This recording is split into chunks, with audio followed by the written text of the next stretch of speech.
மதசார்பற்ற அப்படின்னு ஒரு வார்த்தை வரவேற்கலாம். பேரளவுக்கு மதசார்பற்றன்ற அந்த ஒரு வார்த்தையை பயன்படுத்திட்டு அதுக்கப்புறம் உள்ளே இருக்கக்கூடிய நிர்வாகிகள் மற்றும் எக்ஸட்ரா எல்லா விஷயங்களையும் ஒரு பிஜேபி சாயலில் இல்லை இந்துத்துவ வழியில் கட்சி தொடரணும்னா அது போனி ஆகாது. தமிழ்நாட்டில் எந்த மனமாச்சரியம் இல்லாமல் நான் சொல்கிறேன், இளைஞர்கள்கிட்ட கொஞ்சம் எழுச்சி ஏற்படும். ஏன்னா இவர் பேசக்கூடிய அந்த அதிரடியான பேச்சுக்கள், இது வரைக்கும் பிஜேபியில் இப்படி ஒரு பேச்சுக்கள் பேசுறீங்க, ஒரு ஐபிஎஸ் முகம் இதெல்லாம் இருக்கும்போது பார்த்தீங்கன்னா ஒரு அலம்பல் பண்ணது உண்மைதான். ஆனால் அந்த அலம்பல் பண்ணதுலாம் கட்சியை பெரிய அளவில் வளர்ச்சி கொண்டு போக முடியல. வளர்ச்சி இருந்தது யாருக்குன்னு கேட்டிங்கன்னா அண்ணாமலைக்கு அந்த வளர்ச்சி. அண்ணாமலை ஷோல்டர் கொஞ்சம் பெருசாச்சு, திடீர்னு மீசை வச்சு அண்ணாமலை வந்தார், திடீர்னு மீசை இல்லாத அண்ணாமலை வந்தார். இல்லை சார் அது மீசை இருந்தால் ஒரு பிராண்டு சார், அது பிராமணர் லாபியில் இவர் பயணிக்கணும், மீசை இல்லாமல் இருந்தால் அது விரும்பும், அப்படி ஒரு கதை சொன்னாங்க. சரி எது எப்படி ஆனால் பெரிய அளவில் பார்த்தீங்கன்னா கட்சி வளரல பிரதாப். ஆனால் தனி மனிதர் வளர்ந்தார். அந்த செல்வாக்கு வச்சு எப்படி வளர்ந்தார்? வெறும் ஷோல்டர் மட்டும்தான் பெருசாச்சான்னு நினைக்காதீங்க, பின்னாடி கொஞ்சம் பெட்டியும் வளர்ந்தது, பணப்பெட்டியும் வளர்ந்தது. உண்மை கிட்டத்தட்ட ஒரு 2000 கோடி வரைக்கும் சொத்து இருக்குன்றாங்க. ரொம்ப கம்மியாக தான் சொல்கிறவங்க. அது போதாது அரசியல் கட்சி தொடங்குறதுக்கு. இல்லை இப்போ உதயநிதி அவர்களை காட்டிலும் அண்ணாமலைக்கு அதிக செல்வாக்கு இருக்குதுன்னு சொல்கிறாங்க. இல்லை அது ஒரு பிம்பம் கட்டமைக்கப்படுது. ஆம் ஆத்மி கட்சி நிகழ்த்தின மாதிரிலாம் அண்ணாமலையால் நிகழ்த்த முடியும்னு சொல்கிறாங்க இல்லையா? இல்லை இது சொல்கிறது யாருன்னு பாருங்களேன். இப்போ நீங்கள் பொதுவாக இப்படி எடுத்துங்க, முதல்ல கவனமாக இருங்க இந்த விஷயத்தில். இந்த கருத்தெல்லாம் யார் சொல்கிறாங்க, எங்கேருந்து எடுத்து விட்றாங்கன்னு முதல்ல பாருங்கள். முதல்ல எங்கேருந்து இந்த இது கிளம்புது? இப்படி ஒரு பேச்சு பார்த்தீங்கன்னா பேச வைப்பாங்க, ஒரு 10 பேர் 100 பேர் மூலமாக பேச வைப்பாங்க. 5% அவங்க வர ஓட்டு அழைச்சாங்க. அதெல்லாம் அவ்வளோலாம் என்ன, தேசிய கட்சி அவ்வளோ பவர் அதுக்கு மாநில தலைவராக இருந்தார். அப்போ இவரால் 5% கிழிக்க முடியல. அதெல்லாம் பண்ண முடியாது. ஒரு ஆரம்பத்தில் இனிஷியேட் பண்ணும்போது பார்த்தீங்கன்னா இப்போ எப்படி என்ன தேர்தல் பை எலெக்ஷனாக வரப்போது பார்க்க தானே போகிறோம். என்ன இப்போ சீமானுடைய நாம் தமிழர் கட்சி வீழ்த்து வர அண்ணாமலை எனக்கு தெரிஞ்ச யாரையுமே வீழ்த்தத்துக்கு அந்த அளவுக்குலாம் வாய்ப்பே கிடையாது, சான்ஸே. ஏன் காரணம் கேட்டிங்கன்னா நாம் தமிழர் கட்சி கொள்கை தலைவர் யார் நீங்கள் சொல்லுங்கள்? மேதகு. அவ்வளோதான். நீங்கள் மேதகு படத்தை எடுக்க முடியுமா? முடியாது. நீங்கள் சொல்லுங்கள், மேதகு படத்தை அண்ணாமலை எடுக்க முடியும்? அண்ணாமலைக்கு நெகட்டிவ் ஷேட் என்ன இருக்குன்னு கேட்குறேன் சார். நெகட்டிவ் சார் இனிமே தானே தெரியும். இப்போ நானே சொன்னேன்ல உங்களுக்கு, அவர் எப்படி வளர்ந்தாருன்றத. இல்லை நீங்கள் சொல்கிறது எல்லாமே ரைட், ஓகே.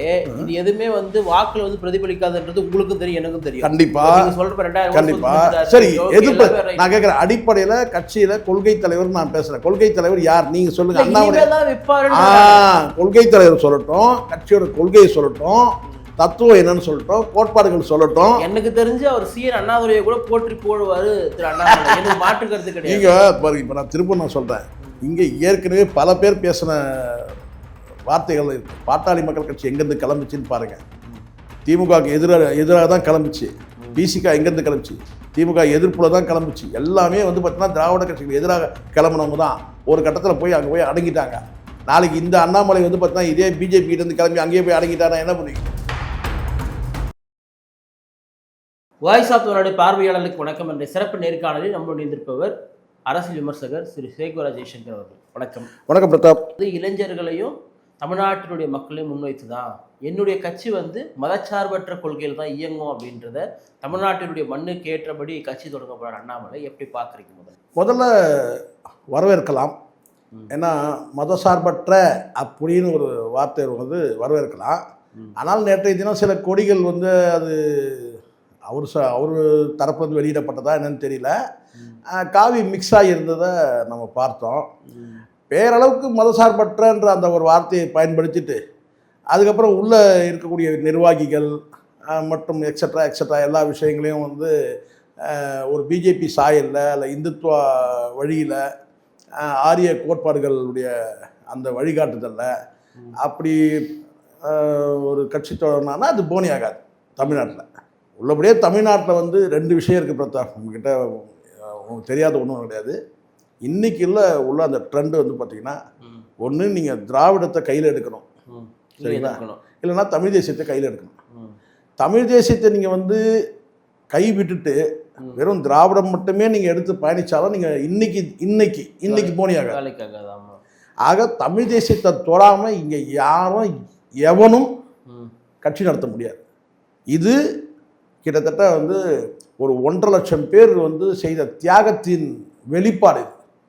ஒட்டுமொத்தமாக உலகம் முழுவதும் இருக்கிற மக்கள் தமிழ் தேசியம்ன்றத வந்து பார்த்தீங்கன்னா வந்து ஒரு ஒரு வேள்வியாக வச்சுருக்கிறாங்க. ஒரு என்ன சொல்கிறது, ஒரு கொள்கை என்பதை தாண்டி ஒரு வேள்வி. தமிழ் தேசியம் என்று வேள்வி. அதை இன்னைக்கு சரியாக இங்கே தமிழ்நாட்டில் செய்யறதுன்றது வந்து பார்த்தீங்கன்னா உள்ள முடியாது. நாம் தமிழர் தான்.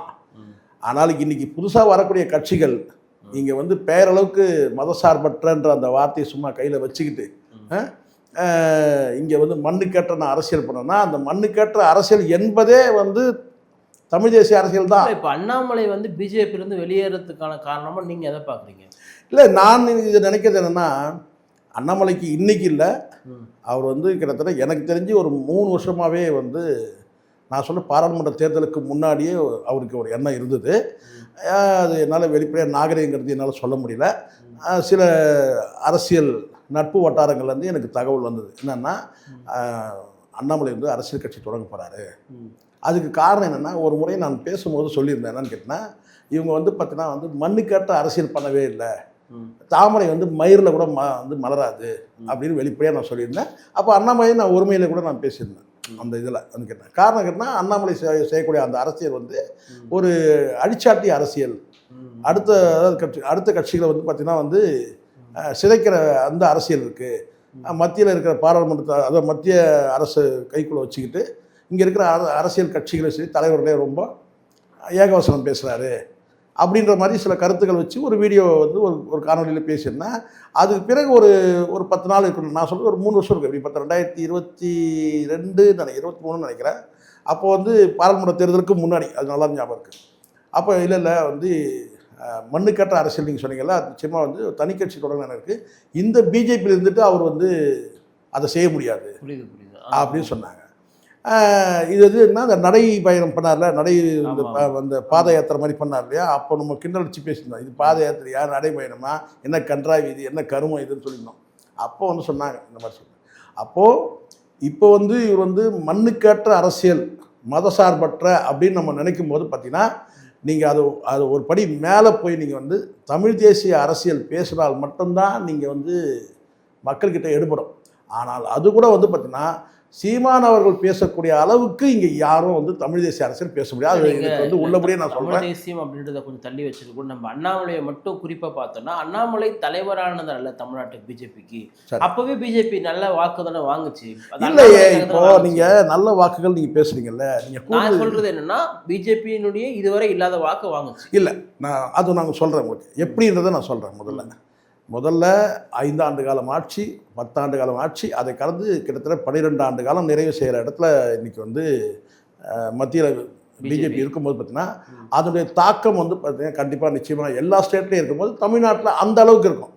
இப்போ மற்ற ஸ்டேட்டில் பெரிய அளவில் இருக்கும்போது பார்த்தீங்கன்னா, இங்கே ஆந்திராவாக இருக்கட்டும், கர்நாடகா கேரளாவாக இருக்கட்டும், தமிழ்நாடு கொஞ்சம் குறைவாக இருக்கும். கொஞ்சம் வந்து பார்த்தீங்கன்னா அந்த ஸ்டேட்டுக்கு ஏற்ற அளவுக்கு வளர்ச்சி இருக்க தானே செய்யும். அது ஒரு பக்கம். இரண்டாவது வந்து கேட்டிங்கன்னா, எல்முருகன் வரும்போது வந்து பார்த்தீங்கன்னா, இந்த கட்சியை வந்து தலித் மக்கள்கிட்ட கொண்டு போகல. இப்போ ஒவ்வொரு காலகட்டத்தில் நீங்கள் பார்த்தீங்கன்னா, நீங்கள் இது கேட்டதாலும் நான் சொல்கிறேன், ஒரே ஒரு லைனில் முடிச்சு, ரொம்ப பெருசாக சொல்ல முடியாது. இப்போ நீங்கள் ஜனா கிருஷ்ணமூர்த்தி காலத்துலேருந்து நீங்கள் பார்த்தீங்கன்னா, அப்போல்லாம் நீங்கள் பிறந்திருக்க வாய்ப்பு இல்லை. அப்போ வந்து பார்த்தீங்கன்னா ரொம்ப சொற்பம். ஏன்னா அங்கேயே 2 MP தானே, அத்வானி வாஜ்பாய் 2 பேர் தானே. அப்போ இங்கெல்லாம் வந்து பார்த்தீங்கன்னா இந்து முன்னணி ராமகோபாலனோட சேர்ந்து இந்த ஒரு கட்சி வந்து இயங்கும். ரொம்ப சின்னதாக இந்த தமிழ்நாட்டில் சிவசேனான்னு ஒரு கட்சி இருக்குது, எங்கே இருக்குன்னு தெரியுமா உங்களுக்கு? அந்த மாதிரி அப்போ இருந்தது.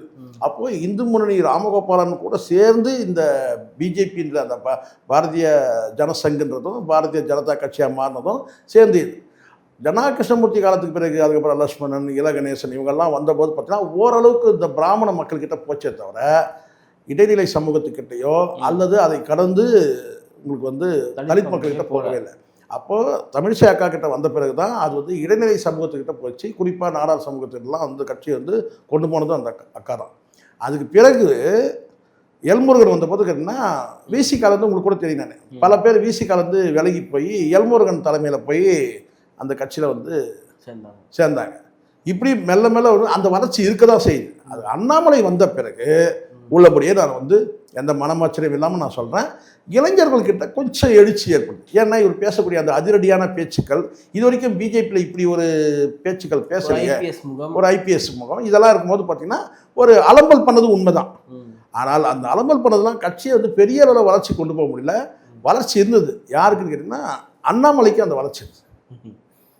அண்ணாமலை ஷோல்டர் கொஞ்சம் பெருசாச்சு. ம். சரிங்களா? ம். உள்ளபடி இதுதான் உண்மை. ம். திடீர்னு மீசை வச்ச அண்ணாமலை வந்தார், திடீர்னு மீசை இல்லாத அண்ணாமலை வந்தார். ம். மீசை எதுக்காக எடுத்தான்னு கேட்டால் அது ஒரு பிராண்டுன்னு சொன்னாங்க. ம். எங்கிட்ட நண்பர்கள் சொன்னாங்க, பிஜேபி நண்பர்கள், ஏன் சார் மீசை எடுத்துகிட்டு இருக்கிறாரு, மீசை வச்சா மனுஷன் நல்லா தானே இருப்பார் அப்படின்னு சொல்லி கேட்டேன். இல்லை சார், மீசை இருந்தால் அது ஒரு பிராண்டு சார், அது பிராமணர் லாபியில் வந்து இவர் பயணிக்கணும், மீசை இல்லாமல் இருந்தால் அது விரும்பும், அப்படி ஒரு கதை சொன்னாங்க. சரி, எது எப்படியோ வந்து, ஆனால் பெரிய அளவில் வந்து பார்த்தீங்கன்னா கட்சி வளரல பிரதாப். ஆனால் வந்து தனி மனிதர் வளர்ந்தார் அந்த செல்வாக்கு வச்சு. எப்படி வளர்ந்தார்? வெறும் ஷோல்டர் மட்டும்தான் பெருசாச்சான்னு நினைக்காதீங்க, பின்னாடி கொஞ்சம் பெட்டியும் வந்து வளர்ந்தது, பணப்பெட்டியும் வளர்ந்தது. உண்மை இது. ஏன்னா அதுக்கேற்ற மாதிரி இங்கே வந்து ஒரு அக்மார்க்கு அதிமுகவில் இருக்கிற அந்த முன்னாள் அமைச்சர்கள் அக்மார்க்கு அடிமைகள் சிக்கினாங்க. அந்த அக்மார்க்கு அடிமைகள் மூலமாக வந்து ஈடின்ற அந்த ஜுரத்தை காட்டி காட்டி வந்து பெருமளவு வந்து பணம் வந்து அண்ணாமலை கறந்தது உண்மை. சரி, அவங்க தான் அக்மார்க்கு அடிமைனா இங்கே மட்டும் என்ன வாழுது திமுக செயலையும், அங்கேயும் சில உள்ளடி வேலைகள் நடந்துச்சு. அதுக்கு உங்களுக்கு பல விஷயம் உங்களுக்கு தெரியும் நினைக்கிறேன். முதல் கட்டமாக அங்கே சிக்கலாக இருந்த பிடிஆரை தூக்கி வெளியே போய் விஷயத்துக்கு வந்து ஒரு காரணமாக இருந்தார். அதை கடந்து வந்து பார்த்தீங்கன்னா ஏன் துரைமுருகன் நேரு வரைக்கும் வந்து ஒரு லாபி இருந்துச்சு அண்ணாமலையோட. அப்படி வந்து பார்த்தீங்கன்னா வந்து பணத்தை வந்து சேர்த்துக்கிட்டார். அண்ணாமலையோட வளர்ச்சியை நான் சொல்கிறேன். இப்போ இன்றைக்கி கிட்டத்தட்ட ஒரு குறைஞ்சபட்சம் ஒரு மேபி எல்லாரும் ஒரு சோர்சஸ் மூலமாக சொல்கிறது தான், நம்ம ஒன்றும் ஐடி ஆஃபீஸர் கிடையாது.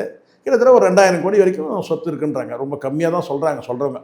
குறைஞ்சது ஒரு 2000 கோடி சொத்து இருக்கும் அப்படின்றத பரவலாக மக்கள் வந்து அவரை சார்ந்தவங்களும் சரி சுற்று வட்டாரத்தையும் பேசுகிறாங்க. இன்றைக்கி வந்து அண்ணாமலை கிட்ட ஒரு 2000 கோடி, அது போதாத அரசியல் கட்சி தொடங்குறதுக்கு? சொல்லுங்கள். இங்கே வெறும் ஜீரோவில் தொடங்குறவங்களாம் இருக்கிறாங்க. அப்போது வந்து இப்போ எல்லா வகையிலையும் இருக்குது. இப்போ சென்ட்ரலில் வந்து பார்த்திங்கன்னா வந்து இப்போ இவருக்கு என்ன பிரச்சனைனா, இங்கே தமிழ்நாட்டை பொறுத்த வரைக்கும் இவருடைய கூட்டணி தான்ன்றது வந்து அவங்க முடிவு பண்ணியிருக்கிறாங்க. யார் முடிவு பண்ணியிருக்காங்கன்னா சென்ட்ரலில் பிஜேபி. ஸோ இவர் கூட்டணிக்கு போகிறதுல விருப்பம் இல்லை. கூட்டணிக்கு போகணும், ஆனால் நம்ம வந்து பார்த்திங்கன்னா அந்த கூட்டணியில் வந்து நம்ம வந்து ஒரு பெரிய அளவில் நமக்கு ஒரு பங்களிப்பு இருக்கணும். நம்மளை சும்மா ஒரு சைடாக தான் வச்சுருக்கிறாங்க. சும்மா ஒரு 25 சீட்டு 27 சீட்டு 30 சீட்டு இப்படி கொடுத்து வச்சுருக்காங்க. நம்ம அப்படி கிடையாது, ஈக்குவல் ஷேர் கேட்கணும். கடந்த முறை ஏன் அவர் கூட்டணி வந்து வெளியேற்றினாங்கன்னா அதிமுக 100 சீட்டு கேட்டார். எது 100 சீட்டு கேட்டோம்னா கிருன்னு தலை சுற்றிச்சு யாருக்கு, எடப்பாடிக்கு. என்னங்க இது அப்படின்னு சொல்லிட்டு அதே 100 சீட்டு தான் இவங்களும் கேட்டாங்க, டிவிக்கேலையும் கேட்டாங்க. இது நடந்துச்சு.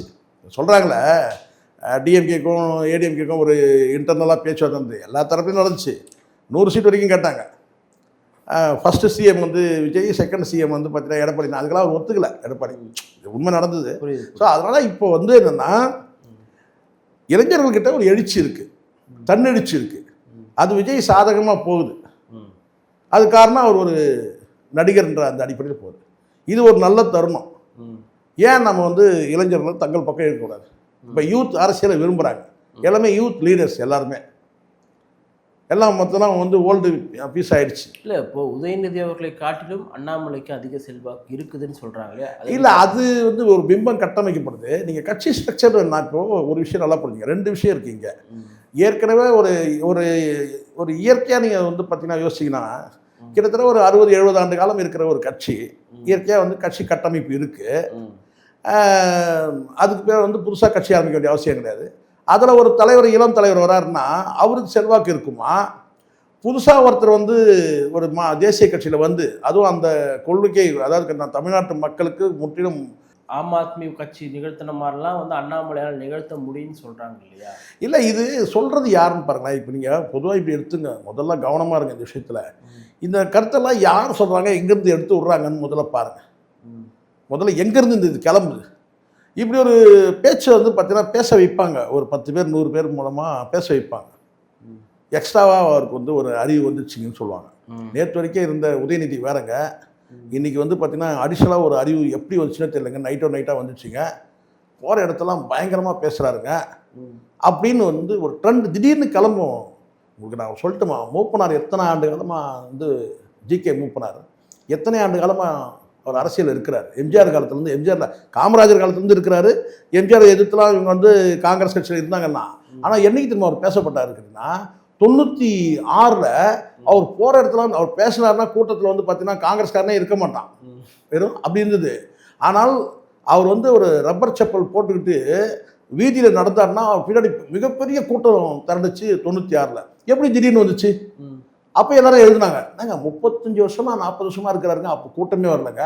இப்போ போய் எந்த சந்தர்ப்பத்தில் நின்னாலும் வந்து பார்த்தா மிகப்பெரிய கூட்டம் வந்து மூப்பனார் அப்படின்னு சொல்லி எந்த ஊடகங்கள் எல்லாம் காட்ட ஆரம்பிச்சாங்க. மூப்பனார் திடீர்னு வந்து ஒரு ட்ரெண்ட் செட் ஆச்சு. அப்போ டிஆர் கூட சொன்னார், இந்த கொடுமையான டிஆருக்கு சொன்னார். என்ன சொன்னார் தெரியுமா? மூப்பனார் டிவியில் காட்டும் போது முன்கூட்டியே சொல்லிடுங்க, நாங்கள் வந்து டிவி ஆஃப் பண்ணிடுவோம், குழந்தைங்களாம் பயப்படுது. சொன்னது யார் தெரியுமா? டிஆர். வேற யாருன்னா சொல்லியிருந்தா கூட போகிறாரு. டிஆரை பார்த்தாலே பயப்படுவாங்க குழந்தைங்க. இதெல்லாம் நடந்ததுன்னு சொல்ல வர அந்த அப்போது இந்த மீடியாக்கள் திடீர்னு ஒருத்தர் வந்து ஹைப் கிரியேட் பண்ணுவாங்க, பூஸ்ட் பண்ணுவாங்க. இப்போ இது வந்து கிட்டத்தட்ட அப்படி தான். நீங்கள் என்ன இருந்தாலும் நீங்கள் நல்லா புரிஞ்சுங்களேன், 1 லட்சம் ஓட்டு வித்தியாசத்தில் தோற்றவர் தானே அவர். 1 லட்சம் ஓட்டு வித்தியாசத்தில் தோற்றவர் தான் எம்எல்ஏவை. ஸோ அதனால் எனக்கு வந்து அப்படி இல்லை. ஆனால் ஒரு இப்போ நீங்கள் இப்படி எடுத்துங்களேன், இப்போ அதுக்காக அண்ணன் திருமாவளவனுக்குலாம் ஒப்பிட முடியாது தயவு செஞ்சு அப்படின்னு சொன்னால் அண்ணன் திருமாவை அசிங்கப்படுத்துகிற மாதிரி ஆயிடும். இப்போ புதிய தமிழகம் எடுத்துங்களேன், ஒரு அரசியல் கட்சி இருக்குது. நம்ம இவர் எடுத்துங்க, ஜெகன்மூர்த்தி எடுத்துங்க, புதிய பாரதம் இருக்குது, அவர் ஒரு கட்சி இருக்குது. இப்படி ஒரு சிறிய கட்சிகள் இருக்குது இல்லையா? நான் சொல்கிறது கேட்டிங்கன்னா அந்த ஒரு நபர் கட்சி, அதாவது வந்து ஒருத்தர் மட்டும் தான் எம்எல்ஏ ஆக முடியும் அந்த கட்சியில், அடுத்தது எம்எல்ஏ ஆக மாட்டாங்க. அப்படி சொல்ல வரேன் நான். இப்போ விசிக்கால அப்படி இப்படி பேசி வந்து ஒரு 2 சீட்டு 4 சீட்டுன்னு வாங்குறாங்க இல்லையா, 8 சீட்டு வாங்குறாங்க இல்லையா? நான் சொல்கிறது ஒரு கட்சி கூட்டணிக்கு போனாலும் ஒரு சீட் தான் அவங்களுக்கு கொடுப்பாங்க, அப்படி இருக்கு இல்லையா? அந்த மாதிரி கட்சிகள் நீங்கள் இதோட கூட ஒப்பிட முடியாது, தேமுதிகவோட கூட ஒப்பிட முடியாது. பட் இப்போ வந்து அவங்க ஒரு எம்எல்ஏ தான் இருக்கிறாங்க. நான் சொல்கிறது கேட்டினா அந்த 2வது தாண்டி 3வது வரிசையில் இருக்கிற கட்சிகள் மாதிரி இருக்காது கண்டிப்பாக அண்ணாமலை கட்சி. ஏன்னா ஊருக்கு 10 பேர் சேர்த்துட்டார் அவர். ஒரு வீதிக்கு ஒருத்தராவது சேர்த்துட்டார் அப்படி வச்சுங்களேன். வீதிக்கு இப்போ விஜய் சொல்கிறார்ல, வீட்டுக்கு 2 ஓட்டுன்னு சொன்னார் இல்லையா? அது மாதிரி வந்து பார்த்தீங்கன்னா வந்து ஒரு வீட்டுக்கு 1 ஓட்டு இல்லைன்னா கூட பார்த்தா வீதிக்கு ஒரு 10 ஓட்டு. அந்த அளவுக்கு வந்து அண்ணாமலைக்கு ஒரு பார்வை இருக்குது. அது ஒன்று அப்படி வேணா சொல்லலாம். 5% வாங்க வர ஓட்டு அழைச்சார் சார், அதெல்லாம் அவ்வளோலாம் என்ன தேசிய கட்சி அவ்வளோ பவர் இருந்து அதுக்கு மாநில தலைவராக இருந்தார். அப்போ இவரால் 5% கிழிக்க முடியல. அதெல்லாம் பண்ண முடியாது. ஒரு ஆரம்பத்தில் இனிஷியேட் பண்ணும்போது பார்த்தீங்கன்னா இப்போ எப்படி என்ன தேர்தல் பை எலெக்ஷனாக வரப்போது பார்க்க தானே போகிறோம். நீங்கள் இந்த கூட்டங்களை மட்டுமே நீங்கள் வச்சு நீங்கள் முடிவு பண்ண முடியாது. அது கூட்டம் அவர் வந்து எடுத்து இப்போ சொன்னீங்க, கூட்டம்லாம் ஓட்டா மாறாது, கூட்டம்லாம் ஓட்டா மாறாது. நீங்கள் ஒருத்தர் சிஎம்மாவே ஆகிட்டாரு. அதெல்லாம் கிடையாது. இப்போ இந்த இடத்துல நீங்கள் கவனிக்கணும், விஜய் சிஎம் ஆனதுக்கு பல காரணங்கள் இருக்குது. ஒரு சலிப்பு மக்கள்கிட்ட ஒரு 50 ஆண்டு காலம் 70 ஆண்டு காலம் இருக்கிற ஒரு கட்சிகள் மீண்டும் மீண்டும் மாறி மாறி வந்துட்டு இருக்கணும். ஒரு சலிப்பு ஒன்று இருக்குது. அப்போ மாற்றி வாக்களிக்கணும் இருக்குது. சரி, மாற்றி வாக்களிக்கனா ஏற்கனவே இங்கே வந்து மற்ற ஆளுங்கட்சியாக விஜயுடைய கட்சியும் எதிர்கட்சி அண்ணாமலை கட்சியும் மாறாதா? அதெல்லாம் சான்ஸே கிடையாது. அப்படி கிடையாது. என்ன சொல்ல போனால் ஒரு படி மேலே போயிட்டு இப்போ என்ன நீங்கள் எல்லாத்தையும் சான்ஸ் இல்லைன்னு சொல்கிறீங்க. உங்களை மாதிரி அரசியல் விமர்சனம் நீங்கள் பாருங்க, ஆனால் அதுதான் நடந்துருது. நீங்கள் பாருங்க, அப்படி கிடையாது. நான் அதுதான் நீங்கள் என்ன விட்டிங்கன்னா தான் நான் பேச விட்டீங்கன்னா என்ன சொல்ல முடியும். விஜய் கூட இப்போ நான் சொல்கிறேன், இவ்வளோ தானே பண்ணார். எவ்வளோ வந்து 35 ஆண்டு காலம் சினிமா வாழ்க்கை இருக்குது. ஒரு இளம் நடிகர், யூத்துக்கிட்ட அவ்வளோ வந்து இருக்குது. எல்லாம் இருந்தது கூட உங்களுக்கு வந்து பார்த்திங்கன்னா அந்த 108 சீட்டு அடைய முடியுது. 8 மாவட்டங்களுக்கு ஒரு தொடர்பே இல்லை. ஆமாம், எப்படி இது அலை வீசினா எல்லா இடத்துலையும் வீசணும் தானே? அப்போது இதை வந்து பல விஷயங்கள் இந்த வெற்றியோட அம்சத்தில் பல அம்சங்கள் இருக்குது. அதுக்கு காரணம் கேட்டிங்கன்னா வந்து இவிஎம்மில் கூட வந்து சில வந்து கோல்மால் நடந்திருக்குன்னு கூட தகவல் சொல்கிறாங்க. 108 சீட்டுமேவா? ஆமாம், இல்லை அதான் சொல்கிறேன். அவரே என்ன சொல்கிறார் பாருங்க, இவ்வளோ போட்டிங்கன்னா இன்னும் கொஞ்சம் போட்டுக்கூடாதான்னு தானே சொல்கிறாரு. அவர் நிலைமையாக அப்படி தானே இருக்குது.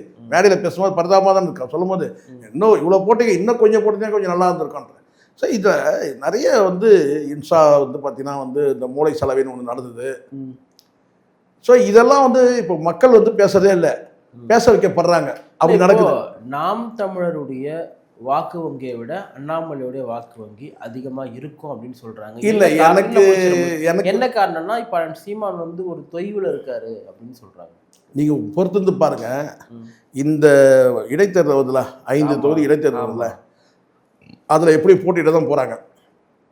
அண்ணாமலை கூட அதை நினைக்கிறாரு கேட்டால் நமக்கு பின்னாடி பெரிய எழுச்சி ஏற்படும். அது பண்ணுறாங்க. முன்னாடி இருந்த அந்த பலம் வேறு, சென்ட்ரலில் இருக்கிற அந்த பலத்தில் வந்து இங்கே எக்கத்தப்பாக பேசினார், எக்கச்சக்கமாக பண்ணார், எல்லாம் நடந்துச்சு. ஆனால் ஒரு தனி கட்சி நடக்கும்போது அது எவ்வளோ சிக்கல் இருக்குதுக்கிட்ட மிகப்பெரிய நடிகன் வந்து விஜயை அதை ஃபேஸ் பண்ணுறாரு, அனுபவிக்கிறார். எவனா ஒருத்தன் தாவே கால இருக்கிற எவனா ஒருத்தன் வந்து பார்த்தா பணம் மோசடி பண்ணிட்டா ஒட்டுமொத்த கட்சியும் காலியாகும். ஆமாம், அப்படிதான் ஆகும். அதனால் வந்து நீங்கள் தேசிய கட்சியாக இருக்கும்போது அந்த பின்புலத்தில் இருந்து நீங்கள் செயல்பட்டது வேறு, இப்போ நீங்கள் செயல்படுறது வேறு. இப்போ உங்க கூட வந்து இப்போ அடுத்த கட்டம் இப்படி நீங்கள் இப்போ விஜய் கட்சி ஆரம்பிச்சு எவ்வளோ நான் என்ன கேட்குறேன், இப்போ சீமானுடைய நாம் தமிழர் கட்சி வீழ்த்து வர அண்ணாமலை ஆஹா எனக்கு தெரிஞ்ச யாரையுமே வீழ்த்தத்துக்கு வந்து அந்த அளவுக்குலாம் வந்து வாய்ப்பே கிடையாது, சான்ஸே. ஏன் காரணம் கேட்டிங்கன்னா அதனால தான் நான் சொல்ல வரேன். முதல்ல அண்ணாமலை கட்சி யார் கொள்கை தலைவர் நீங்கள் சொல்லுங்கள். அவர் தான் அறிவிக்கணும். நான் தமிழ் கட்சி கொள்கை தலைவர் யார் நீங்கள் சொல்லுங்கள். மேதகு அவ்வளோதான். நீங்கள் மேதகு படத்தை எடுக்க முடியுமா? முடியாது. நீங்கள் சொல்லுங்கள். மேதகு படத்தை அண்ணாமலை எடுக்க முடியுமா? சும்மா சொல்லலாம் சார். தமிழ் தேசியன்ற அந்த சொல் வந்து எல்லாரும் சொல்ல முடியும் சார். தமிழ் தேசியம், தமிழ் தேசியம் எல்லாரும் சொல்ல முடியும், வெறும் வாயில் சொல்ல முடியும். ஆனால் செயலாக்கம் பார்த்தீங்கல்ல, மேனிஃபெஸ்டோ பார்த்தீங்கல்ல, நாம் தமிழ் மேனிஃபெஸ்டோ. இல்லை ரைட், எல்லாமே ரைட் தான். பட் நீங்கள் இந்த தேர்தலில் நம்ம ஒன்று கற்றுக்கிட்டது என்னென்னா, மக்கள் என்ன முடிவு பண்ணுவாங்கன்றது யாராலுமே கணிக்க முடியாதுன்றதை நம்ம கற்றுக்கிட்டோம். சரி, எல்லாமே இருக்கட்டும். முதல் மக்கள் கணிதான். நீங்கள் முதல்ல உங்களுடைய கட்சியோட அண்ணாமலைக்கு வந்து நெகட்டிவ் ஷேட் என்ன இருக்குன்னு கேட்குறேன் நான். சார் நெகட்டிவ் சார் இனிமே தானே தெரியும். இப்போ நானே சொன்னேன்ல உங்களுக்கு அவர் எப்படி வளர்ந்தாருன்றத. இல்லை நீங்கள் சொல்கிறது எல்லாமே ரைட், ஓகே. இது எதுவுமே வந்து வாக்கில் வந்து பிரதிபலிக்காதுன்றது உங்களுக்கும் தெரியும், எனக்கும் தெரியும். கண்டிப்பா நீங்கள் சொல்கிற 2000 கண்டிப்பா. சரி, எதிர்ப்பு நான் கேட்குறேன். அடிப்படையில் கட்சியில் கொள்கை தலைவர் நான் பேசுகிறேன். கொள்கை தலைவர் யார் நீங்கள் சொல்லுங்க. அண்ணாமலை கொள்கை தலைவர் சொல்லட்டும், கட்சியோட கொள்கையை சொல்லட்டும், தத்துவம் என்னன்னு சொல்லட்டும், கோட்பாடுகள் சொல்லட்டும். எனக்கு தெரிஞ்சு அவர் சீர் அண்ணாதுரையை கூட போற்றி போடுவார் திரு அண்ணாமலை. எனக்கு மாற்று கருத்து கிடையாது. நீங்கள் இப்போ நான் திரும்ப நான் சொல்கிறேன், இங்கே ஏற்கனவே பல பேர் பேசின வார்த்தைகள் இருக்குது. பாட்டாளி மக்கள் கட்சி எங்கேருந்து கிளம்பிச்சின்னு பாருங்கள். திமுகவுக்கு எதிராக தான் கிளம்பிச்சு. பிசிகா எங்கேருந்து கிளம்பிச்சு? திமுக எதிர்ப்பில் தான் கிளம்பிச்சு. எல்லாமே வந்து பார்த்தீங்கன்னா திராவிட கட்சிகள் எதிராக கிளம்பினவங்க தான் ஒரு கட்டத்தில் போய் அங்கே போய் அடங்கிட்டாங்க. நாளைக்கு இந்த அண்ணாமலை வந்து பார்த்தீங்கன்னா இதே பிஜேபி கிட்டேருந்து கிளம்பி அங்கேயே போய் அடங்கிட்டாரா என்ன பண்ணுவீங்க நீங்கள்? பிஜேபி கிட்ட போய் அடங்கலன்றது அது கூட்டணி, அது வேற விஷயம். நான் சொல்றது இப்போ கூட்டணியே கூட இருக்கட்டுமா, செல்வாக்கு என்ன ஆச்சு? இப்போ பாட்டாளி மக்கள் கட்சி அண்ணாமலைக்கு வந்து ஒரு படித்தவர், ஒரு அறிவா பேசக்கூடியவர் அப்படின்ற ஒரு பிம்பம். சரி, நான் கேட்குறேன், இப்போ என்ன, இப்போ அன்புமணி இப்போ படிக்கலையா என்ன? அன்புமணிக்கு இருக்கிறது வேற, அண்ணாமலைக்கு இருக்கிறது என்ன என்ன இருக்குது எக்ஸ்ட்ரா சொல்லுங்க பார்க்கலாம். என்ன கேட்டால் நீங்கள் ஒப்பீட்டளவில் நீங்கள் சொன்னீங்கன்னா ஏதோ அன்புமணி பின்னாடி திரள்வது என்பது ஒரு சாதிக்காக திரள்றாங்க. இருங்க, இதுவும் கூட நான் சொல்கிறேன். நீங்கள் முடிவுக்கு வந்துடாதீங்க. இது மதம் கூட இருக்கலாம் பின்னாடி.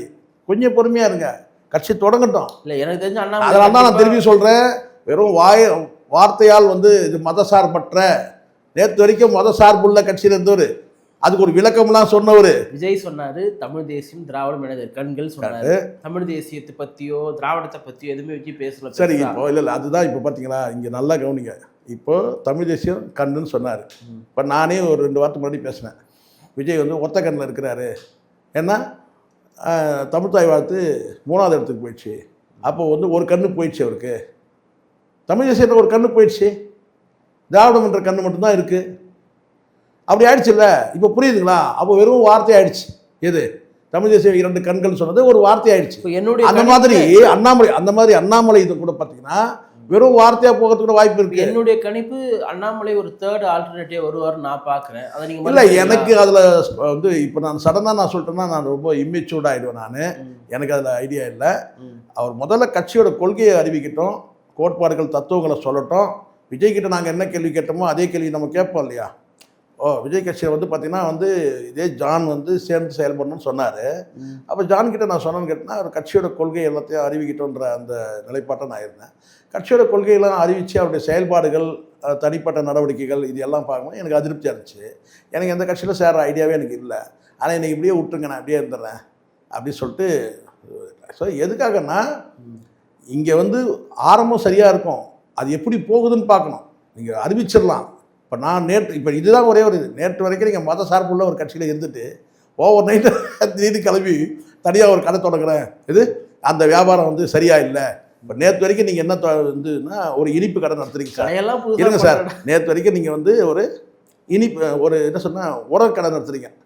உரம் இந்த பேக்டம் பாஸ் அது இதுன்னு சொல்லி இந்த கிராமத்து வயலுக்கு தேவையான உரம் கம்பெனி நீங்கள் நடத்துறீங்க, கடை நடத்துறீங்க. திடீர்னு என்ன சொல்றீங்க கேட்டால், யாரும் விவசாயிகள்லாம் வந்து வாங்க மாட்டாங்கன்னா போக மாட்டாங்கன்னு சொல்லிட்டு வேணாம் அப்படின்னு சொல்லிட்டு என்ன செய்யணுன்னாக்கா, அந்த கடையை அப்படியே க்ளோஸ் பண்ணிவிட்டு கையை காலை கூட கழுவாமல் நேராக வந்து ஒரு ஸ்வீட் ஸ்டால் ஆரம்பிக்கிறீங்க. அந்த ஸ்வீட் ஸ்டாலில் வந்து மக்கள் வந்து பார்த்தீங்கன்னா எப்படி நம்பி வாங்க முடியும்? வாங்க மாட்டாங்க. அங்கே இருக்கிற பொருளை பார்க்கும்போது உரம் மாதிரியே தெரியும், இவர் கையை காலை கழுவினாரான்னு சந்தேகமாக இருக்கும். ஸோ டவுட்லேயே போகும் ஆரம்பமே, புரியுதுங்களா? அது பிக்கப் ஆகாது. ஏன்னா அது வெறும் ஷட்டரை தான் க்ளோஸ் பண்ணியிருக்காரு, பூட்டு கூட போடலை. அதில் இருக்க உரங்கள்லாம் கூட காலி பண்ணவே இல்லை. ஆனால் அதெல்லாம் அந்த ஒரு வாரமாக ஒதுக்கி வச்சுட்டு என்ன செய்கிறாரு கேட்டிங்கன்னா வந்து கையை கழுவ காலை கூட கழுவாமல் இனிப்பு கடை திறக்கிறாருங்க. எப்படிங்க இது அப்படின்னா எப்படி? கிட்டத்தட்ட அப்படி தான் இது. நீங்கள் நேற்று வரைக்கும் மதசார்புள்ள கட்சி எது கேட்டால் மோடிஜி கீடிஜின்னு சொல்லி பேசிட்டு இப்போ திடீர்னு வந்து பார்த்தீங்கன்னா ஒரு அரசியல் கட்சி நான் தொடங்குறேன், இது நான் மக்களுக்கு சேவை செய்ய வரேன்னு சொன்னால் மற்றவங்களாம் மிருகங்களுக்கு சேவை பண்ணுறாங்க. நான் கேட்குறேன், நான் தெரியாமல் தான் கேட்குறேன். கட்சி ஒன்றா விடுதலை சிறுத்தைகள்னு இருக்கலாம் சார், அவங்களும் மக்களுக்கு தான் சேவை செய்கிறாங்க. ஒருத்தர் கூட பேசும்போது சொன்னாங்க, என்ன கேட்டால் என்னங்க ஒரு அரசியல் கட்சி வந்து பார்த்தீங்கன்னா எந்த அரசியல் கட்சியாவது தன்னுடைய கட்சியோட அந்த சின்னத்தில் வந்து அந்த லோகோ வந்து மிருகத்தை வச்சுருக்காங்களா சார் தமிழ்நாட்டில்? இவங்க மட்டும்தான் சார் மிருகத்தை வச்சுருக்காங்கன்னு ஒரு டைமில் பேசினாங்க. இது இப்போ இல்லை, நான் சொல்ல 20 வருஷத்துக்கு முன்னாடி ஆரம்ப கால வளர்ச்சி இருக்குல்ல விசிகா, அப்போ சொன்னாங்க எந்த அரசியல் கட்சியும் மிருகத்தை வச்சது கிடையாது, சிம்பிளாக வச்சது கிடையாது, இவங்க வச்சுருக்கிறாங்க அப்படின்னு சொல்லிட்டு ஒரு விமர்சனங்கள் வந்து பேசப்பட்டது. ஒரு அரசியல் கட்சிக்கு ஒரு எம்பளத்தையே விமர்சனம் பண்ண காலம் இருக்குது, புரியுதுங்களா? இவர் என்ன பண்ண போகிறாருன்னு பார்க்கலாம். இவர் என்ன எம்பளம் வைக்க போகிறாரு, இல்லை கலர் என்ன கலர் வைக்க போகிறாரு, கலர்லாம் விஷயம் இருக்குது தெரியுங்களா? காவி கலர் வச்சா கதை முடிஞ்சிச்சு இது. அப்போ கூட வர நபர்களும் சேர்த்து இப்போ உதாரணத்துக்கு இப்படி எடுத்துங்க, கூட ஒரு மலை மாடு ஒன்று இருந்தது இல்லை, யார் அண்ணாமலை கூட, அதை விடுங்க. நீங்கள் வேற ஒன்று அந்த மலை மாடுலாம் வந்து கூட வந்தாலே நம்ம முடிவு பண்ணிடலாம். அந்த ரெட்டி ரொட்டிலாம் வந்தாலே இது என்னதான் இருந்தாலும் நம்ம ஆட்களை வச்சு நம்ம சொல்ல முடியும். விஜய் வந்து ஒரு கூட கொண்டு வர நபரை வச்சு நம்ம முடிவு பண்ணுறோம், இது யாருங்க என்னங்க எப்படிங்க ஆதவர்ஜனா கொண்டு வருவார், யாருங்க எப்படிங்க நம்ம பேசுகிறோம்ல, பாண்டிச்சேரி சாதவருங்க அவர் அப்படின்னு நம்ம பேசும்போது எல்லாத்தையும் பேசினா ஆகும். இப்போது அண்ணாமலை கூட யாரெல்லாம் வராங்கன்றது நம்ம பார்க்கணும்ல, பார்த்துட்டு முடிவு பண்ணலாம். முதல்ல பேரை சொல்லட்டும், கட்சியோட கொள்கை தத்துவங்கள்லாம் சொல்லட்டும், கூட சேர்ற ஆளுங்களாம் சொல்லட்டும், அதுக்கப்புறம் கட்சி நடத்தட்டும், அதுக்கப்புறம் முடிவு பண்ணலாம். நாமளே ஊடகத்தை நடத்த நம்மளே வந்து பார்த்தீங்கன்னா அண்ணாமலை 3வது இடத்துக்கு வந்துடுறாரு, 2வது இடத்துக்கு நம்ம பூஸ்ட் பண்ண முடியாது இல்லை, அது இமேச்சூர்ட் ஆகிடும். நிகழ்ச்சியில் பங்கேற்று இந்த பல்வேறு கருத்துக்களை பகிர்ந்ததற்காக நன்றி சார்.